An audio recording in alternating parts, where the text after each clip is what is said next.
병원 선생님에게 저의 일을 털어놓고 위로를 받고 있는데 아직 치유가 덜 된 것 같아요. 그래서 많은 분들이 사연자의 이야기를 들어주시는 이 채널에 제 이야기를 쓰려고 용기를 냈습니다. 엄청 충격적이고 뒤집히는 반전에 혀를 내두를 사연이니 귀를 기울여 들어주시면 진심으로 감사드리겠습니다. 그럼 이야기 시작해 볼게요. 착실하고 성격 좋은 남편을 5년 전 처음 만났습니다. 저희는 독서 모임에서 만났어요. 평소 책을 좋아하던 저는 이성에 대한 기대를 하지 않고 모임에 참여했는데 어느 날부터 남편이 개인적으로 연락을 했답니다. 서로가 좋아하는 책을 교환하고 식사를 하자는 말에 순수하게 좋은 만남이 될 것 같아 만나게 됐는데 그때 남편이 저를 오랫동안 좋아하고 있다고 고백을 했어요. 눈치 없던 저는 그제야 그이의 마음을 알게 됐고 아주 좋은 사람이라 한번 만나보기로 했죠. 그래서 남편과의 연애를 시작하게 됐고 5년의 세월을 사랑을 주고받으며 행복하게 지냈습니다. 그러다 저희 둘 모두 결혼할 나이가 됐고 남편과 저는 고민하지 않고 백년가약을 맺기로 했답니다. 연애하는 동안 일부러는 아니지만 서로의 부모님께 인사를 드린 적이 한 번도 없었어요. 부담스럽고 불편한 자리가 될 것 같아 서로가 합의해서 그렇게 한 거죠. 그래서 결혼을 결심하고 나서야 친정 부모님께 그 일을 소개하게 됐고 부모님은 차분하고 착실해 보이는 남편을 제 짝으로 허락해 주셨답니다. 그리고 이틀 뒤 남편의 유일한 가족인 예비 시어머니를 찾아뵙게 됐습니다. 남편이 아주 어릴 적 시아버지와 이혼을 하고 줄곧 두 모자가 살아왔다고 하더군요. 저는 겸손한 자세로 인사를 드리며 시댁 안으로 들어갔습니다. 그런데 시어머니는 눈살을 찌푸리며 이렇게 말씀하셨습니다. 아가씨, 이 생긴 게 딱 기생관상이네. 바람기가 다분해 보여. 어디서 저런 애를 골라왔는지.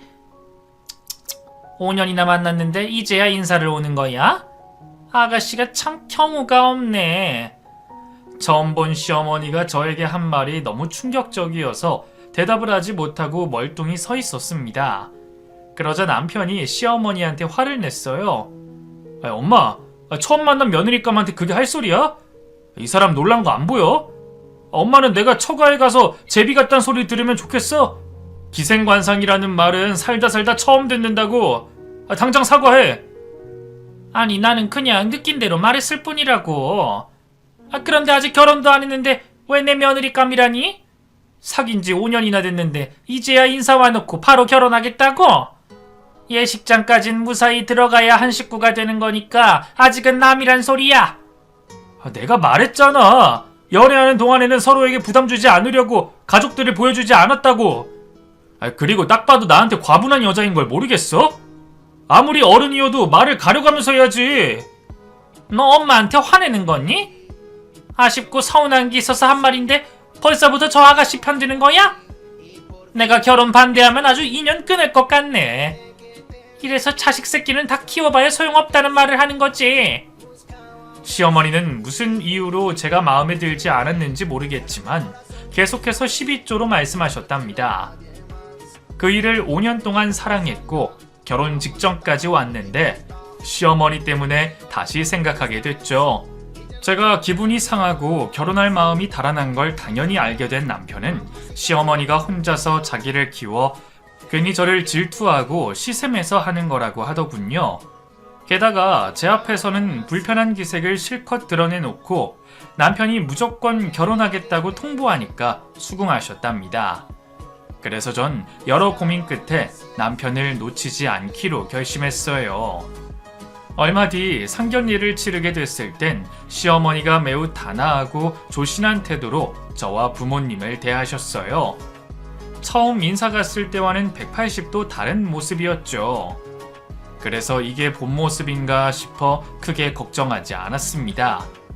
그렇게 한 달 뒤 저와 남편은 결혼식을 올리게 됐고 아담하고 예쁜 신혼집에서 함께 살게 됐답니다.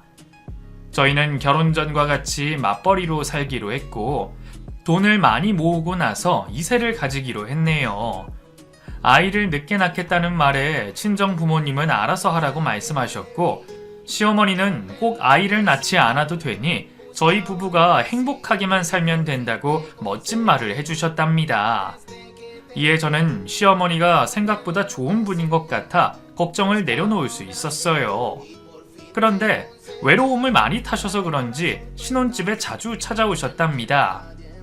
다른 시어머니들처럼 살림을 제대로 하라는 잔소리 같은 건 하지 않으셨고, 몇 시간 앉아서 대화만 하다가 돌아가셨죠. 점점 친숙해지고 정이 들어서 저도 시댁에 자주 찾아뵀어요. 평생을 아들만 키우다 사셨고 이젠 그마저도 저와 살고 있으니 많이 외로울 것 같아 딸 노릇을 조금이나마 해보려고 노력을 했답니다. 어머님, 요 앞 사거리에 있는 갈비탕집 새로 생겼는데 엄청 맛있더라고요. 오늘 저랑 거기서 저녁 같이 하실까요? 아, 거기 벌써 먹어봤다. 너 먹는 거 보고 나도 따라 들어가서 먹어봤지. 네? 저를 따라 들어와서 드셨다고요? 언제요? 저는 어머님을 거기서 뵌 적이 없는데. 아유, 말이 헛나왔네. 네가 회사 사람들하고 점심 먹으러 간 걸 우연히 본 적이 있었어. 그래서 며칠 뒤에 나도 혼자 가서 먹어봤다. 이제 이해가 되지? 아, 그 말씀이셨군요. 그때 저를 봤으면 아는 체라도 해주시지 그랬어요. 어머님을 밖에서 뵈면 더 반가울 것 같은데. 아무튼 거긴 가보셨다고 하니까 다른 식당으로 가서 먹을까요? 여기 근처에 맛집 많으니까 나가서 찾아봐요. 시어머니는 저를 따라 들어와 식사했다는 말실수를 하시고 나서부터는 제 눈치를 보시더라고요. 뭔가 이상하긴 했지만 대수롭지 않게 생각하고 넘겨버렸어요. 그런데 얼마 뒤 시어머니가 그렇게 말한 이유를 알게 됐습니다. 시댁에서 멀지 않은 회사를 다니고 있던 제가 점심시간에 동료들과 돈가스 집에서 밥을 먹고 있는데 유리문 너머에 있는 나무 뒤에 시어머니의 모습이 보였습니다. 스카프와 선글라스로 얼굴을 가리고 있긴 했지만 시어머니인 걸 한눈에 알아봤죠. 왜 저기서 저러고 계시나 궁금해서 식사를 하다 말고 바로 뛰쳐나가 어머님을 아는 채 했답니다. 어머님, 여기서 뭐 하세요? 누구세요? 사람 잘못 보신 것 같습니다. 어머님, 왜 그러세요? 저예요. 어머님 며느리요. 알아봤구나. 시어머니는 선글라스를 벗으시며 긴장한 얼굴을 드러냈습니다. 그리고 어색한 미소를 지으시며 내가 병원에 다녀오는 길인데 네가 식당 안에 있는 게 보여서 얼굴 좀 보다가 가려고 했어. 라고 말씀하셨어요. 예쁜 며느리 얼굴을 보고 싶어서 나무 뒤에 숨었다고 말이죠. 어머님, 그럼 들어와서 저랑 같이 식사하자고 하면 되잖아요. 저를 먼 발치에서 볼 이유가 없잖아요. 얼른 같이 들어가서 식사하세요. 아니다. 네 얼굴 봤으니까 가던 길 가마. 나 오늘 할 일이 많아서 빨리 가봐야 한다. 제가 시어머니 팔을 잡으려고 해봤지만 성급하게 가시는 바람에 붙잡지 못하고 보내드렸네요. 저를 진짜 딸처럼 생각하셨는지 우연히 마주쳤는데 오랜 시간을 길에서 머물며 바라보셔서 가슴이 찌릿하는 기분을 느꼈답니다. 다음날 회사에서 일하던 중 외근할 일이 생겨서 지하철을 타고 거래처에 찾아갔습니다. 그리고 업무를 처리하고 밖으로 나와 카페에 들어가 커피를 한 잔 마시고 있었는데 제 눈에 시어머니가 보였습니다. 거긴 시댁과도 멀었고 우연히 만날 장소가 아니었어요. 회사가 밀집된 곳이었답니다. 카페 밖에서 스카프를 두르고 선글라스를 쓴 시어머니는 저를 주시하고 있었습니다. 어제 시어머니를 만나게 된 건 우연이 아니라는 느낌이 들었어요. 곧장 카페 밖으로 달려나갔더니 시어머니가 주랭랑을 치셨어요. 제가 큰 목소리로 시어머니를 불렀는데도 못 들은 척하고 뛰어가시더군요. 하지만 한참 젊은 제가 곧 어머님의 팔을 잡아 세웠습니다. 어머님, 여긴 무슨 일로 오셨어요? 어제도 그렇고 오늘도 너무 이상하네요. 우연이 아니라 일부러 저를 쫓아다니는 것 같다고요. 그러자 시어머니가 두 손을 들어 손사래를 심하게 치더군요. 아니다. 나 오늘 이 근처에 볼 일이 있어서 온 거야. 이번에도 지나가는 길에 네가 카페 안에 있는 게 보여서 잠시 바라본 것 뿐이라고. 예, 우리가 인연은 인연인가 보다. 이렇게 우연으로 연속으로 만나는 걸 보니 신기하구나. 시어머니의 목소리가 떨리는 걸 알아챘고 저를 일부러 미행하는 게 맞다는 판단이 들었어요. 그래서 전 확실하게 물었습니다. 어머님, 아무래도 절 미행하신 것 같은데 맞죠? 미행? 예, 새아가. 내가 왜 널 미행하겠니? 얼토당토하는 소리 말거라. 나 이 근처에 진짜로 볼 일 있어서 온 거라고. 정말이세요? 그럼 볼 일이 뭔지 말씀해보세요. 어디 가시는 길에 여기 지나치게 됐는지 말이에요. 제가 포기하지 않고 집요하게 물었더니 어머님의 안면 근육이 파르르 떨리는 게 한눈에 보였습니다. 하지만 끝까지 거짓말을 하려고 마음먹었는지 저에게 화를 내시더군요. 너 지금 CM이를 이상한 스토커 취급하는 게냐? 우연히 지나치다가 본 걸 가지고 왜 그리 호들갑이야? 넌 내 얼굴을 보는 게 그렇게 못마땅하니? 착한 줄 알았더니 아주 교만한 애구나. 역시 내가 처음 봤을 때 느꼈던 대로 싹수가 노란 년 같다. 네? 어머님, 지금 그런 막말을 왜 하세요? 여기서 기분이 불쾌한 건 바로 저라고요. 하! 그럼 앞으로 길 가다 널 발견하면 납작 엎드려서 바닥을 기어다녀야겠구나. 이건 뭐 며느리년이 무서워서 길바닥도 편하게 돌아다니지 못하겠네. 그렇게 쓴소리를 하시고 몸을 돌려 어디론가 떠나셨습니다. 저는 오해가 아닌 미행인 걸 확실히 알고 있어 다음에 또 걸리면 남편에게 말하고 크게 경고할 생각이었습니다. 하지만 시어머니는 제 생각을 알지 못했는지 이후에도 계속 제 눈에 띄었습니다. 하루는 사무실 창가에 서서 커피를 마시고 있었는데 가로수 옆에 서서 저를 올려다보는 시어머니가 보여서 소스라치게 놀라 뒤로 넘어지기도 했고, 또 다른 하루는 남편이 없는 신혼집 베란다에서 빨래를 널고 있었는데 바깥에서 저를 올려다보고 있는 시어머니 얼굴이 보였답니다. 이 정도면 저를 감시하고 있다는 게 충분해 보였으니 남편에게 일렀습니다. 여보, 어머님이 요즘 나를 감시하고 있어. 내가 회사에 있든 집에 있든 점심 먹으러 식당을 가든 어디서든 멀리서 날 지켜보고 있다고. 엄마가 당신을 감시하고 있다고?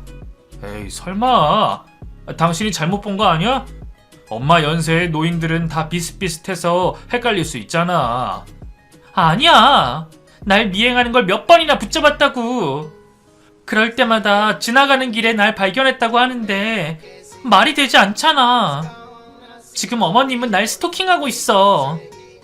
제가 그동안 참고 말하지 않았던 일화들을 세세하게 이야기해줬더니 그제서야 시어머니가 이상하다는 걸 깨달았습니다.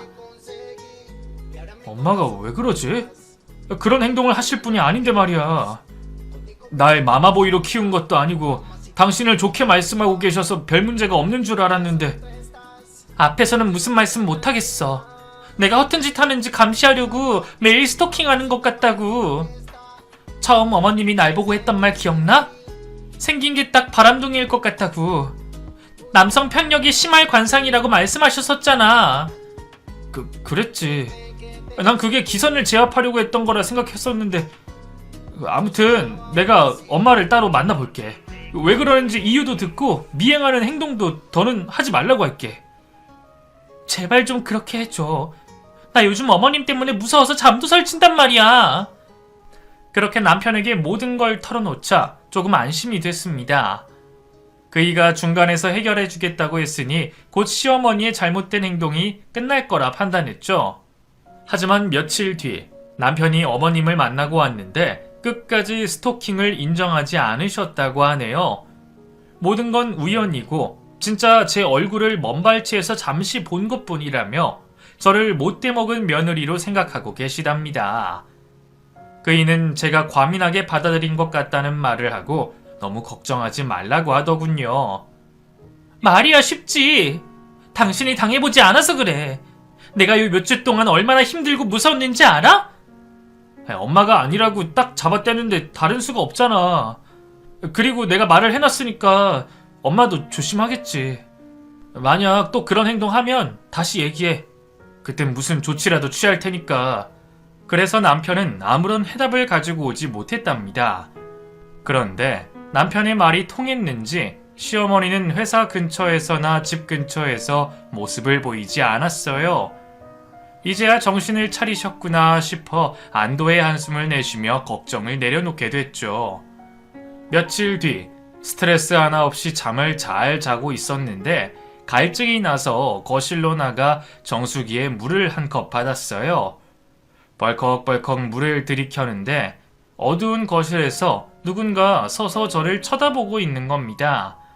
깜깜해서 잘 보이지 않았지만 시어머니가 분명했죠.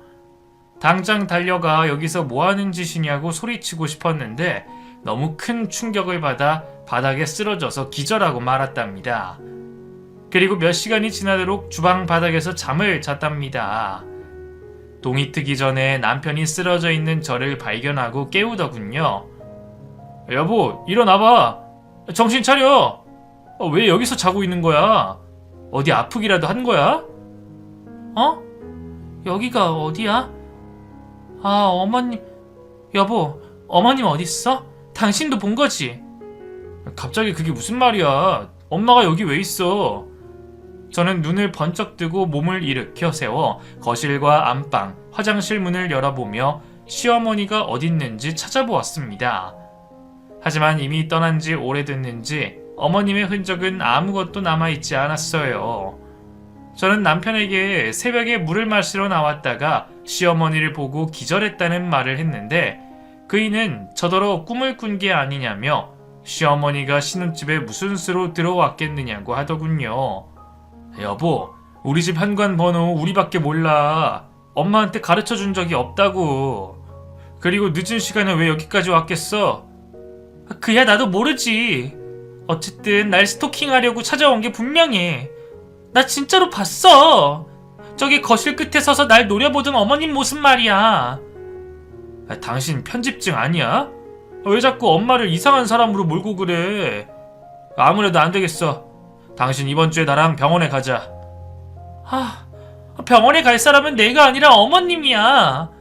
내가 새벽에 분명히 저기 앞에 서서 날 노려보는 어머님을 봤다고.